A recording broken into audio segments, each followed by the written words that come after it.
ስለ ዝናቡ መላእክት ሲናገሩ በቀላሉ ከትካሻው እስከ ጆሮ ግንዱ ድረስ ምን ያክላል ተብለው ሲጠየቁ 70 ዓመት በራስ ፈረስ ያስኪናል። ከትካሻው እስከ ጆሮ ግንዱ ነው። ገብቷችሁ አይደል? ከዚህ እስከዚህ ችግር ስለ አናቱ ሲናገሩ ዓለም ላይ ያለው ውሃ አናቱ ላይ ቢደረግ ወደ ጆሮ አይፈስም ያሉ። ይሄ መላእክት የፈጠሩ ማን ሆነ ነው?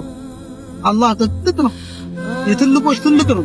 አላህ ተባረከ ወበረካቱ። አላህ ተባረከ ወተዓላ ትልቅ ነው። አላህ ተባረከ ወከብሩን ተክቢር ያለው አላህ ተባረከ ወተዓላ ትልቅ ነገር ግን በርግጥ አላህ ፈጥሯል። ትልቅ ሰው የሚባሉ ሰዎች አሉ። ትልቅ ነገር የሚባል አለ። ትልቅ ጀነት የሚባል አለ። በላጭ ጀነት አለ። ከሁሉም በላጭ ግን አላህ ነው። ለምን ታውቃላችሁ? መንገዱን ከዘረጋው ሰው የሚበልጠው መንገዱን በመንገዱ ከሚሮጠው የሚበልጠው መንገዱን የዘረጋው ነው ተብሏል። መንገዱን የዘረጋ ጨረቃ ላይ ይወጡና ደንቅ ብላ ሰውየው እንዲወጡ ያደረጋቸው ነው። ዛሬ አላህ ተባረከ የሰው ልጅ ትልቅ ነው ያለው ራሱ ነው አይደል? ትልቁን የፈጠረው ግን እሱ ራሱ አላሁ ከቢር ወአምሩሁ ከቢር። አላህ ትልቅ ነው፣ ትእዛዙ ከሰው ትእዛዝ የበለጠ ትልቅ ነው። ስለዚህ አላህ ተባረከ ወተዓላ ነገራቶች ሁሉ የሚንቀሳቀሱት በአየርም በውሃም በየብስም ላይ ያለው የሚሳበው የሚንከባለለው የሚራመደው የሚጎተተው የሚዋኘው የሚንከባለለው ሁሉ የፈጠረውን በጀቱንም የበጀተለት አላህ ተባረከ ወተዓላ ነው።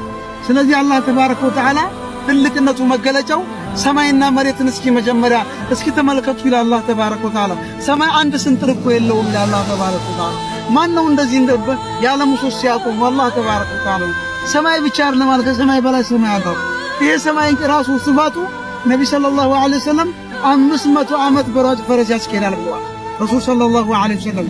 ስለ መላእክቶቹ ሲናገሩ ራሱ ረሱል ሰለላሁ ዐለይሂ ወሰለም ስለ ዝናቡ መላእክት ሲናገሩ በቀላሉ ከትካሻው እስከ ጆሮ ግንዱ ድረስ ምን ያክላል ተብለው ሲጠየቁ 70 ዓመት በራስ ፈረስ ያስኬዳል። ከትካሻው እስከ ጆሮ ግንዱ ነው። ገብቷችሁ አይደል?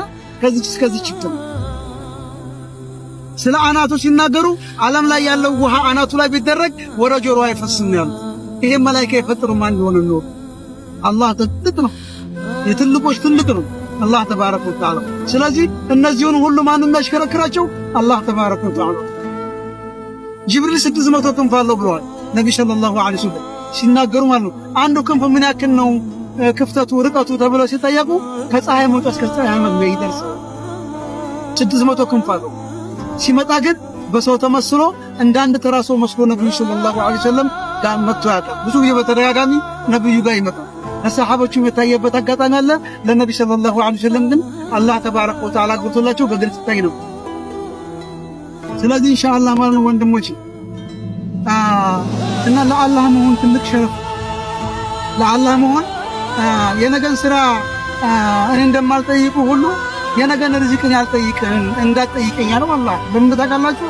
የዛሬ ርዝቅ ዛሬ ነው ትእዛዝ ተሰማኛው የነገ ስራ እንደማልጠይቅ የነገን ርዝቅ እንዳትጠይቀኝ። ነብዩ ሰለላሁ ዐለይሂ ወሰለም ደግሞ አስከትለው ምናሉ የዛሬውን ስራ ለነገ እንዳታፈጥረው።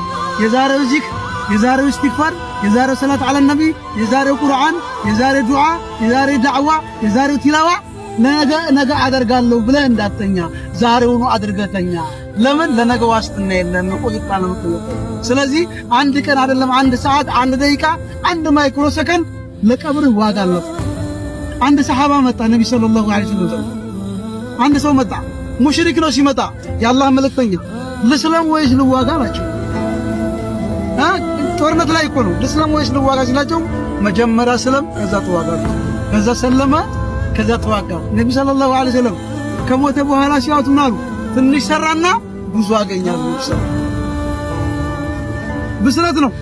ስለዚህ ኢንሻአላህ ማለት ነው በሳል መሆን አለበት። ወላሂ በሳል ሰው ማለት ከሞት በኋላ ያለው ሀገር የሚሰራ ሁሉ በሳል ነው።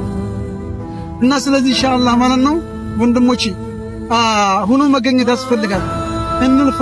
ወላሂ ያለፋነው ነገር አስቸጋሪ ነው። መመረቅ የፈለገ ሰው ካምፓስ መግባት አለበት።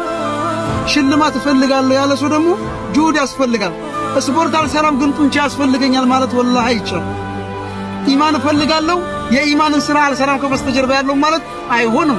ኢማን የሚገኘው በልፋት ነው። ያለ ልፋት አይገኝም። ሰላት በመስገድ ቁርአን በመቅራት ዚክር በማድረግ በመልካም በማለት ከመጥፎ መከልከል ኢስቲግፋር በማብዛት ሰላዋት በማውረድ ሱጁድ ላይ በመቆየት በእንደዚህ ነው ኢማን የሚመጣው። ይሄን አላረግም ግን ኢማን እያለ ዱዓ ቢያደርግ ሰውየው ስፖርት ሳይሰራ የስፖርት መጽሐፍ እያነበበ ጡንቻ ፈልጋለሁ እንደማለት ምሳሌ ነው። ስለዚህ ወንድሞች ኢንሻአላህ ማለት ነው ልፋት ያስፈልገናል። ወለዚነ ጃሃዱ ፊና ለናህዲየነሁም ሱቡለና በእኛ መንገድ ለሚታገሉ ሰዎች በእኛ መንገድ ለሚታገሉ መንገዳችን እናሳያቸዋለን ያለው አላህ ተባረከ ወተዓላ ነው። ስለዚህ ኢንሻአላህ ማለት ነው ወንድሞቼ መልፋት አለብን። ይሄውና ለዱንያ እየለፋን ነው። ጧትም ማታም እቤት ምንም እንዳይጎል ሴቶቹ የሚጠይቁትን ነገር ለማቅረብ ልጆቹ የሚፈልጉትን ነገር ያስቤዛውም የቤቱም የቤት አስቤዛውም የምኑም የትርኪ ምርኪውም እንዳይጎል እንደምንለፋው ሁሉ ወላሂ የኢማን ጉዳይ ደግሞ ልክ እንደዛ ልፋት ይፈልጋል። አዱንያ ሳይሰሩ ማግኘት እንደማይቻለው የአኺራም ስራ ደግሞ ልፋት ይፈልጋል።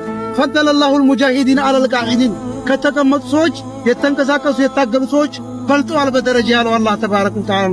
ስለዚህ መልፋት አለብን። ሰላሙ አለይኩም ወራህመቱላሂ ወበረካቱ።